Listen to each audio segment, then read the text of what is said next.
Hi అండి, అందరికీ welcome to Swapna kitchen. అందరు బాగున్నారా? ఈరోజు మనం ఒక పావు కిలో మటన్ కర్రీ ఎలా వండుకోవాలో చూద్దాం. ముందు కడాయి పెట్టుకొని దాంట్లో కొంచెం అంత ఆయిల్ వేసుకొని అలా మసాలా దినుసులు అన్నీ వేసుకున్నాక దాంట్లో కొంచెం పుదీనా, పచ్చిమిర్చి కొంచెం గోలినాక అవి ఉల్లిపాయలు వేసుకుందాం. ఉల్లిగడ్డ గోలినాక టమాటాలు వేసుకుందాం. కొంచెం లైట్గా ఉల్లిగడ్డ గోలడం కోసం లైట్గా ఉప్పు వేసుకుందాం. ఉప్పు వేసుకుంటే ఉల్లిగడ్డ తొందరగా గోలుతుందండి, చాలా టైం తీసుకోదు. కొంచెం అల్లం, పసుపు, తగినంత అల్లం, 1 టేబుల్ స్పూన్ పసుపు వేసుకుందాం. వేసుకొని అవి కొంచెం గోలినాక దాంట్లోకి ఒక 2 టమాటాలు కట్ చేసుకొని దాంట్లో వేసుకుందాం.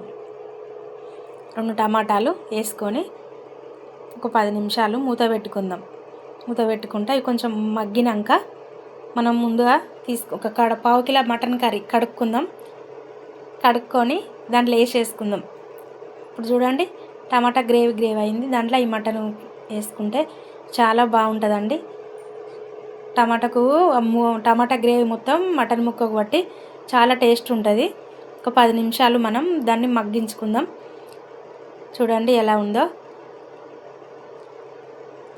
తర్వాత మనం కొంచెం లైట్గా ఉప్పు వేసి, కారం మీకు తగినంత కారం వేసుకోండి.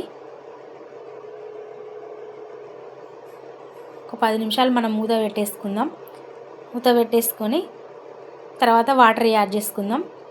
అది మొత్తం తొక్కులాగా అయ్యేదాకా మనం తర్వాత దించుకోవడం ముందు కొంచెం కొత్తిమీర, కొంచెం పుదీనా, మసాలా వేసుకుంటే సరిపోతుందండి. చాలా చాలా బాగుంటుంది. మీరు అన్నంలోకి, రొట్టెలోకి మంచిగా అంటే చాలా టేస్ట్ ఉంటుంది.